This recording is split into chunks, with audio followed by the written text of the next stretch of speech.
Gosh, I was really starting to like this job. It was nice interacting with intelligent people. I usually hang out with an idiot. Brian, check it out. I made a water slide in the house. Yay!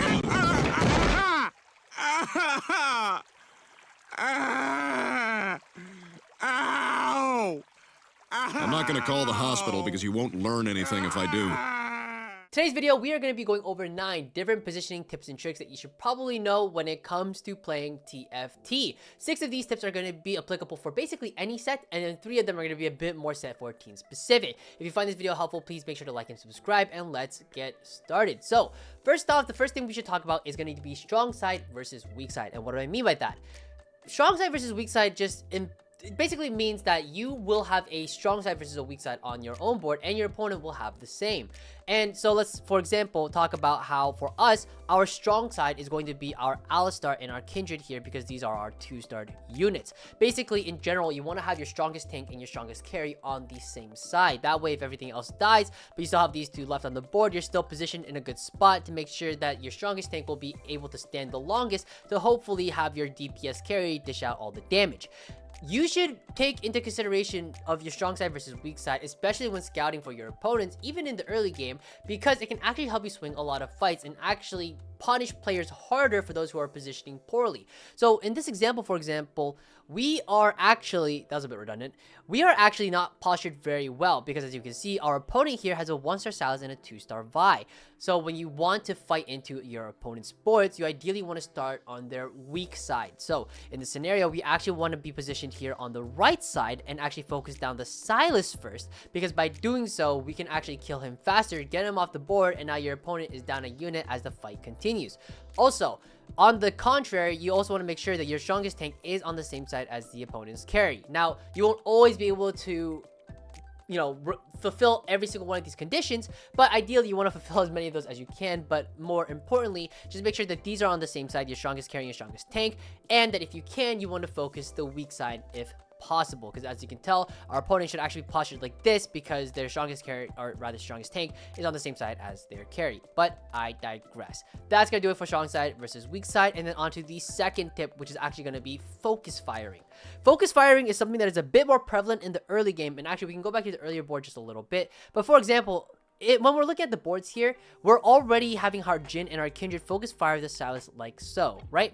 But if we were positioned like this and our Sylas was kind of like this, now it's sort of a bit more precarious, right? Because now the Kindred will definitely focus the Sylas, but the Jhin could actually end up focusing the Vi or the Sylas. It's actually a 50-50. And this is actually a bit worse because you want to be focusing down the same units whenever possible, because when you're focusing on the DPS, it will die faster, and then you can move on to the next target and work as a team to slowly clear out the board, rather than having to spread the DPS everywhere and your opponent's units all stay alive doing something else that could be harmful. Now, in the early game, that's obviously very clear, but when does this matter in the late game? When the game continues, generally speaking, you want to be focusing firing a specific unit if you know that unit is going to be a very specific problem for you. So in this scenario, for example, we have somebody who's playing Divinicore Zed on the opponent's side, and Zed is going to be the main thing that's really going to be harmful here. Obviously, there's some Zed positioning stuff. We'll go over that later. But right now, let's just forget the fact that Zed has his dash ability for a second, okay? Let's just forget that for 1 second. Right now, the best thing that we can do to make sure that we don't lose this fight is to position properly and focus fire the Zed as much as possible. So the obvious thing to do is to move our Xayah, who is our carrier in this scenario, and move them actually over to D3. And by doing so, we are making sure our Xayah is immediately targeting the Zed, and that is going to focus fire the Zed, making it easier for us to hopefully clear the fight, because if the Zed dies early, then our opponent is going to have a much tougher time trying to clear our board, and more often than not, they will actually lose. Another thing to note is that this does not only apply to just your backline. This can actually apply to your frontline as well. For example, if for whatever reason your opponent is being stupid and moves the Galio here instead, this is way easier to posture for, because not only do we make sure our Leona is on the Zed, who has a built-in stun, but also we can position our Rost as well in front of the Zed. Obviously, it could hit the Gragas to 50-50, but if it's also focusing the Zed, it could also potentially cast early and stun the Zed as well. So in a lot of these fights, getting the cast off on these units, so items like Vow and Adaptive Helm actually have a slightly bit more value in these specific scenarios. It's not always going to be the case, and more often than not, your opponent will sandwich Zed, because who wouldn't? But nevertheless, excuse me, you will still have a better time like trying to win this fight if Leona or Ross will be able to cast before the Zed somehow, and then be able to stun him just to focus fire that unit just a little bit more.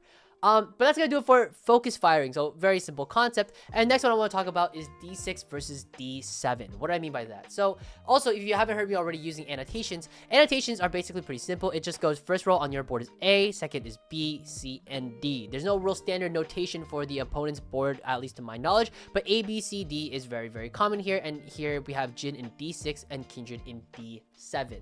So when we are looking at this board, I want to specifically talk about D6 and D7 positioning. This positioning can get a little bit tricky, and the reason I say that is this. When we're looking at this specific fight, right, we are seeing that our opponent has a 2-item Kog'Maw 2 and 2-starred frontline units. We also have 2-star frontline units, but we also have a Sunfire on our Silas, and we have our Kindred over here on the right. Now, this might not look too, like, it looks very 50-50, right? But there are small things that we can do to actually increase our odds of winning the fight, and that is pertaining to D6 and D7. So why is this important? It's important for two reasons. One, when our front line is tankier than our opponent's front line, and that is going to be true in this case because we have the Silas and the Bai 2, right? These are both unit quality wise in the current patch better than Poppy and Jax, but also Silas 2 has an extra item on him, so we can definitely assume that our front line is going to be stronger here, and our front line will die later than the opponent's front line. At least that's the assumption that we are going to make here. If we make that assumption, and actually if we want to just really make sure that's the case, we'll make this a Jax 1.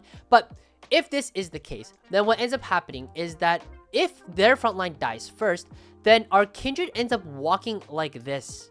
And this can become a problem and actually loses DPS because it has to take time to walk forward. Sometimes when the front line is going to be a super close fight such as this, it's very possible that both the frontliners die close to the same time, but ours might die slightly later and our Kindred ends up walking up, their Kog'Maw walks up, but this is losing time for DPS because the Jin has to walk 1 square, but the Kindred has to walk 2 before it can start autoing again.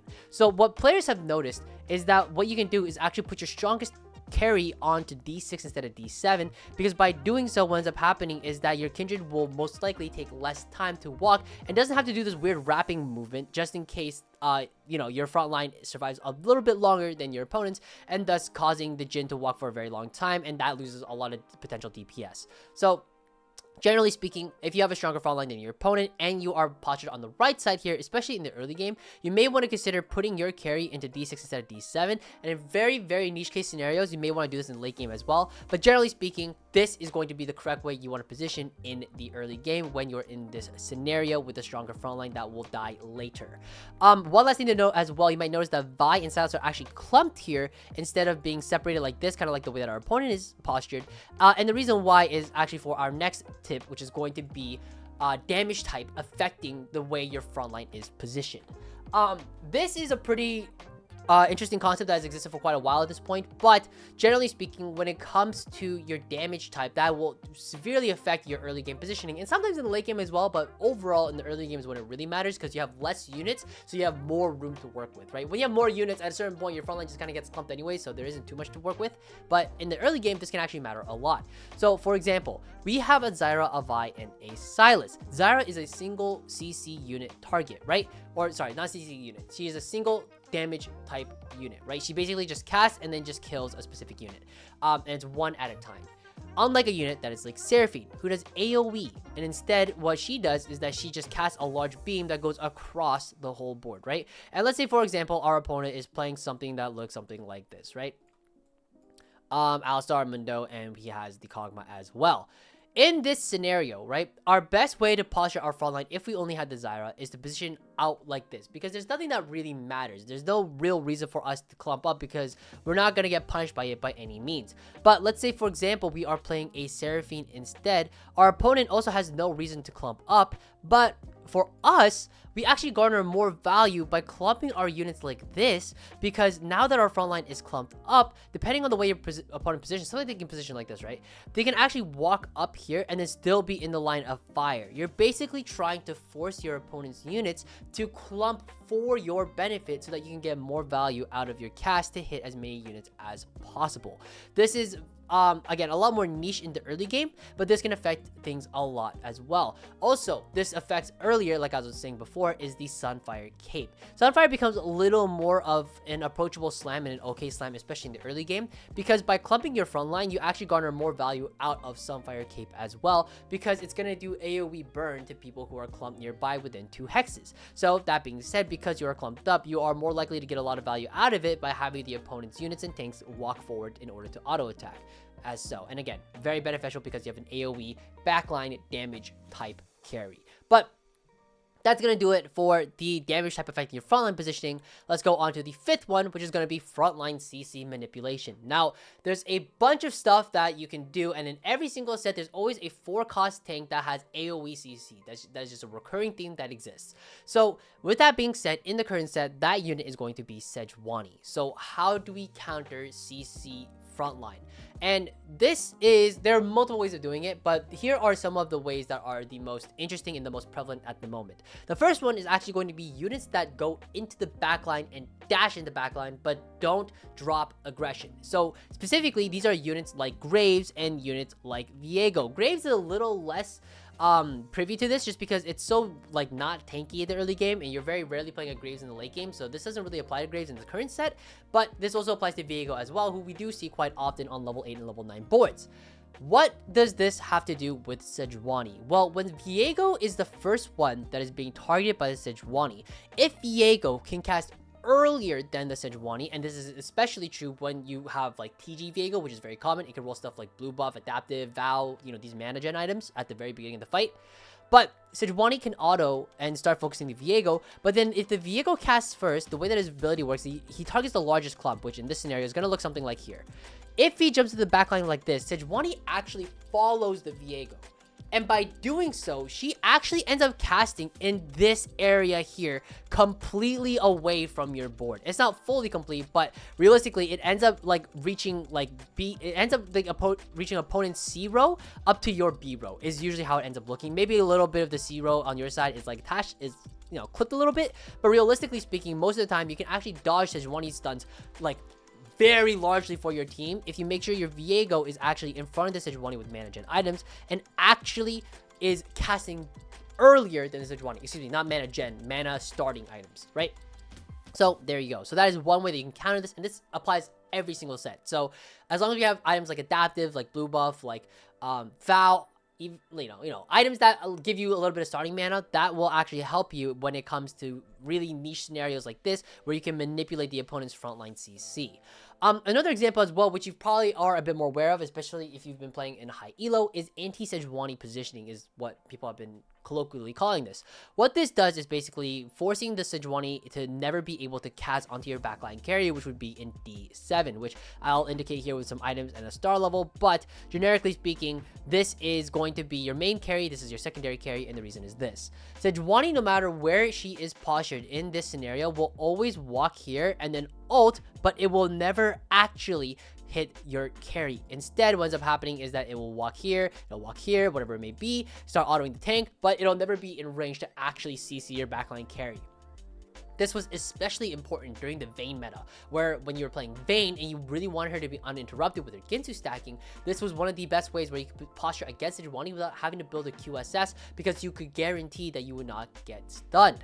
Now, there's actually counter, or rather anti-CC positioning, where, or rather anti-CC positioning, excuse me, where instead what you do is that when you have a bunch of units, this is from the Sejuani's perspective, you have a bunch of units in the front line here that you can put here to actually block your front line. Then what ends up happening is that these units walk up, and then the Sejuani can walk up and actually get some good value here and stun like the backline here, basically for certain. So this is sort of the extra tech that came around, but now there's anti-CC positioning, where people have realized that you can trap the Sejuani behind a front row of units, and the way you counter this as the MF player in this scenario is to simply move this unit over here. And by doing so, now your opponent has genuinely trapped the Sejuani, and now the Sejuani player is fucked once again. So positioning Sejuani in the current set is way harder than it is in any other set, but if you know these couple of tidbits and tricks, you'll be able to posture very well. Obviously, if your opponent does this, now the way that you counter this is to simply put the Sejuani back in the front row. So there's a lot of mind games that goes on, and 9 times out of 10, or I would argue like 99 times out of 100, this is something that was never gonna happen. You'll never have such a deep mind game. This is really more of like a super high elo challenger, like not even just ladder, but like tournament settings only, where stuff like this really occurs. But this is something that's really cool that you can think about every once in a while, and can be something that you can think about when it comes to positioning your frontline if you want to make sure you get that value out of your CC. But that's gonna do it for that one, and let's go to number 6. Number 6 is sacking. Sacking is a very important part of TFT, specifically on round 2-6 during stage 2, where guaranteeing a 5 loss can actually mean quite a lot of money generation, but also can ensure that you keep your streak for Cypher and yada yada yada. So there are a couple of ways that people sack their boards, and there are a lot of different tidbits and positioning tricks, but let's go over each of them. First one, the most common that you'll see is over here at the bottom board, which is gonna be sort of this open fort, like put my carries in the front row, my tanks in the back, and hope for the best. You might see people doing what's called the 4 corners. Basically, you have 4 units in the 4 corners and then hope that you lose. But this is actually not that great, especially if your opponent is, well, one, if they're sacking like this, it's extra bad because you will lose no matter what. But number 2 is that this unit is actually so far away from the action that it's almost just as equally as safe as being over here, especially if your opponent is clumped in the far left corner like this. So this is actually not that safe. If anything, you actually want the LeBlanc in the middle or maybe even closer, just to make sure that it actually does end up getting targeted second instead of one of your tanks that end up walking up instead, who will end up taking the aggression after the Draven dies in this hypothetical. So because this is like not super effective, people have found sacking, or rather trapping, trapping units is a little more effective, which you can see our opponent is doing here, where by trapping the units like this, what ends up happening is that your opponent will actually be unable, let's say they're playing like a little more standard, something like this, your opponent will actually be unable to touch this Galio at all, and their Galio actually cannot move. And because it cannot move or dish out damage, it kind of sits here and you're effectively playing down one unit. And by doing something like this, your opponent is actually forced to kill the LeBlanc or the Draven first before it can even start working on the Galio to actually untrap it, and then the Galio can actually do stuff. But by the time the LeBlanc or the Draven dies, your opponent is effectively still only fighting against a 3-unit board this whole entire time. So you actually are ending up winning, or rather losing the fight, but that is winning for you, right? So that is the most standard thing right now, is trapping is what people have been doing. But let's say you and your opponent are both trapping. Now, who the fuck wins? Well, one, you could just play the fucking 50-50 and call it a day and have something like this and hope to God that, you know, you win the 50-50. But this is super risky, right? This is super risky. So what can you actually do in this scenario to actually win the fight? And what you can actually do is this. You can actually anti-trap your opponent's positioning. So let's say your opponent is postured like this, yeah? What you can do instead is, let's say instead of the Draven, we have the Galio. This is very hyper-specific, but let's say we have the Galio instead, which is actually also a melee unit, which I believe he is here. Yep. What you can do instead is actually you can move your units like this. This will actually untrap the opponent, because what ends up happening is that your opponent actually needs to walk up in order to aggro the first unit because it's too far away.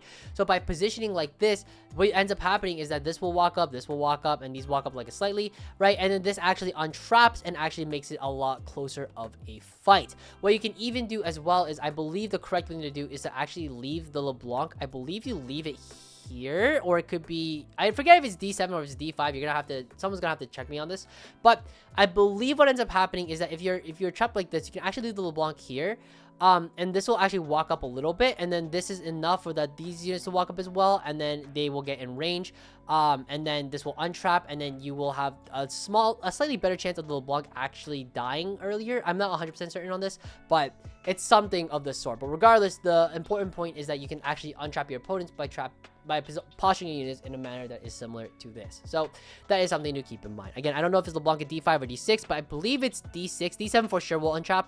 D6 I think is fine, and I think D5 is optimal, but again, someone will have to like fully fact check me on that because I'm not 1000% sure. But there you go for sacking and anti-sacking positioning. So now let's go over to number 7. This is specifically Zed and anti-Zed positioning. This is specific to set 14. Zed's ability will dash to a target 4 hexes away. So if you are the Zed player and you want to assassinate your opponent's carry, which in this case is going to be the Aphelios, so just throw some items onto him. If your opponent is playing Aphelios, right, and you want to just assassinate this as fast as possible, as the Zed player, you want to typically position, like the easiest rule of thumb is just think about like one off the center. But by doing so, his ability reaches 4 hexes, right? So by posturing like this, you actually go 1, 2, 3, 4, and actually it will dash right on top of the Aphelios and actually kill it.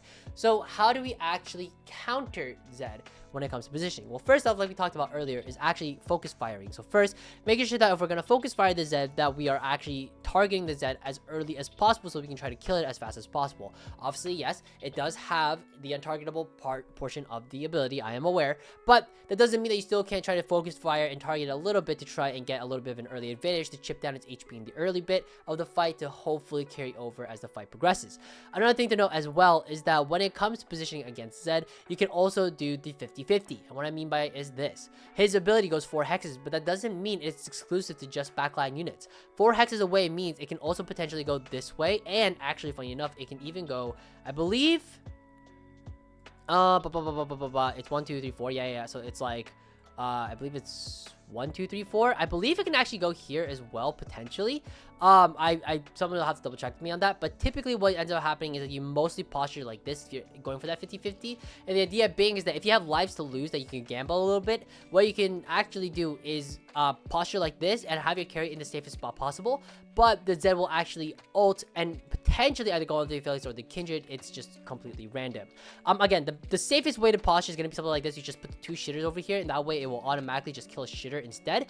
But ideally speaking, what you want to do is make sure that you are never in that 50-50 scenario and you can focus fire it as much as possible. Obviously, positioning can get kind of hard because now what if your opponent moves is that like here, this suddenly your Aphelios is dangerous, and then you go here, and then hopefully it's fine, and then that way it'll all done to the Kindred first, or maybe there's Leona here. But that is some stuff to keep in mind. But that is generically speaking anti-Zed positioning. There isn't much that you can really do as a Zed player to really counter this stuff. All you have to really do is just try and scout and do your best to position to make sure that your Zed is 4 hexes away from your opponent's carry.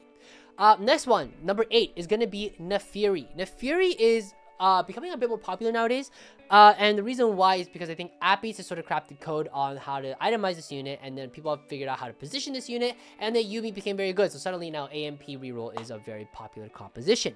But when it comes to naafiri and just really GA units in general, you want to make sure that they are postured on the same side as your opponent's carry. The basic rationale is this.